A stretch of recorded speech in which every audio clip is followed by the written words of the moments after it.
proper. I was raised proper. This is too much for me. Now, listen, guys, I got a problem with this. Um, you got in a car, you went out into the streets, which if you've ever been to the OC, guys, it's not New York, it's not LA, it's quiet. It's a suburb. So imagine a crazy, raging lunatic screaming in the middle of the street, probably waking up all the neighbors. Then you get in the car with a dog in the back and you come and you crash into a house. The dog goes flying into the front seat. I'm shocked the damn dog Archie's even alive. And you crash your car into a fucking house and the bricks are falling down all around your car. It's probably making noise. The honker, the horn is probably honking. And you get out and you stumble home and you leave your fucking car there. So I personally have a problem. Well, nothing against Shannon. I got a problem where she's saying it's a little bit of a disconnect. Like Sonia, you might have kept the Morgan last name, but you don't have a pot to piss in. So when you go to the restaurant, nobody's comping you a free meal because nobody gives a fuck about you. You're not Taylor Swift. A little bit of a non-self-aware thing. I don't know. I'm such a self-aware person. I know when I'm being a bitch. I know when I'm being difficult. I know when I'm being boring. I just can't stand non-self-aware people. So it's my pet peeve. A little bit of a little disconnect there, Shannon, that you weren't raised this way. And Earl is embarrassing you when he rips open his shirt. How do you think he would feel about you crashing your fucking car as a drunk into a goddamn house? Seems like the guy who wants to just enjoy himself with his shirt open is a lot less embarrassing than you crash in the car. So I'm sorry you weren't raised this way, Shannon.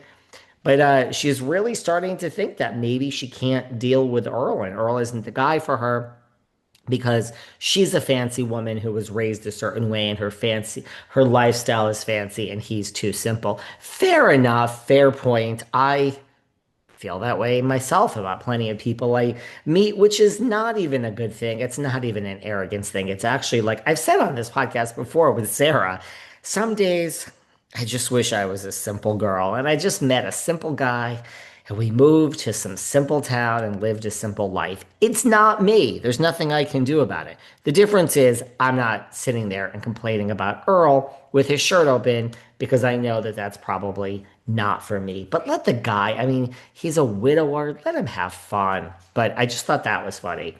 That she wasn't raised that way. Were you raised to be a drunk and crash your fucking car? Anyway, Giselle's doctor. He's a doctor. I think he's in his 40s, so he's age appropriate. He takes off his shirt, and I'm like, this doctor's got a nice little body on him. I like it. Now, Luann lets us know because Luann's a nurse. We do know Luann's a nurse, and she says, busy doctor, not for me. I need a lot of attention. A busy doctor is not for me. Well, Giselle is kind of like, huh. Busy doctor. I think that's probably why I like him.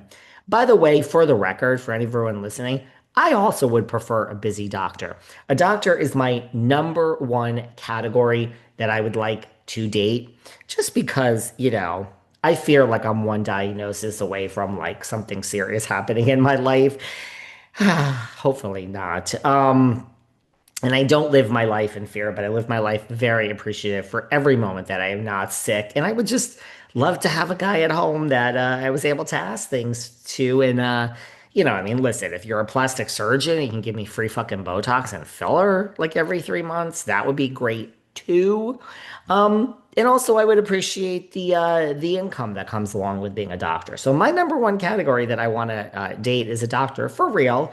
I usually date people that don't have a pot to piss in. They're even poorer than Sonia. So I'm a far cry from I'm a far cry from dating what I would actually want to. But love knows no boundaries, they say.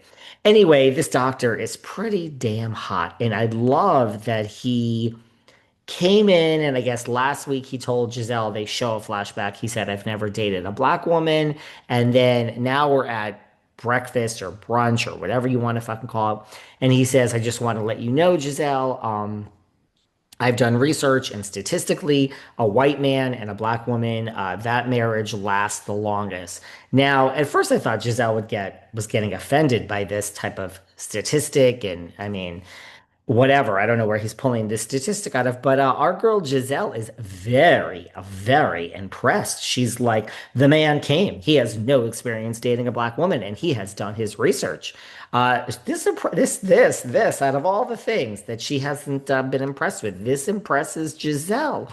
Again, my dating style on this show, closest to Giselle's. I don't even know who would be second, but closest to Giselle's.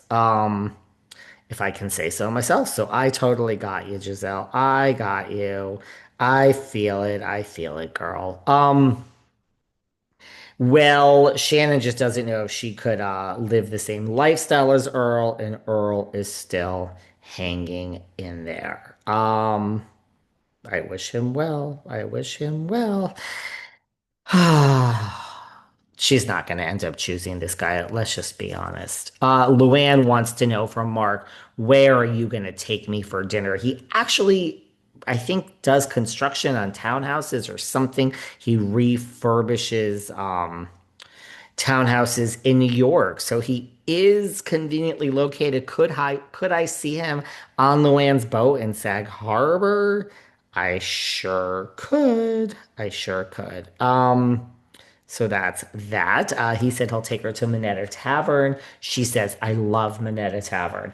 I like Minetta Tavern too. They have a great burger. It's downtown though, Luann, so you gotta head downtown. I used to live near there, but I'm an uptown girl now myself. Anyway, Ashley. This Wale is so cute. I think Wale is so cute, but she just can't shake her daddy complex. Ralph. Um, she just and this guy James says that he is in love with Luann. Ugh, what a turnoff. And Shannon even later in the show says, "You've known her. Now, is this normal, James? You've known her how many days? How many days have you known her? And you're in love with her now." The host, whose name we won't mention, says that we have a surprise for you. And guess what it is? We're bringing in the BFFs. Now, I don't know. I have an issue on this. I have an issue with the BFF. So Shannon got a lot of heat online because she brings her two daughters, Adeline and Sophie. People are saying, "Don't you have any real friends?" On the show RHOC, Shannon has told us she has five real friends in the world and doesn't need fake friends like Tamra. Please don't consider Vicky one of your real friends, Tamra. She's a garbage pail of a human being. I don't think that's bad. Why not? It's a free trip. Of course, bring your daughters. Gizelle brings Kai. I don't know where you've been hiding Kai. And then Ashley brings Brant. Girl, I don't know where you've been hiding Brant. But look, I gotta be honest. I got a little problem with Luann and Cynthia. I mean, really, you and Cynthia are like best friends? Really? I don't think so, Luann. I'm sorry. So there we go. The daughters are now for Shannon talking about, and I love how Ashley and Gizelle have their gays. The daughters are talking about Shannon's,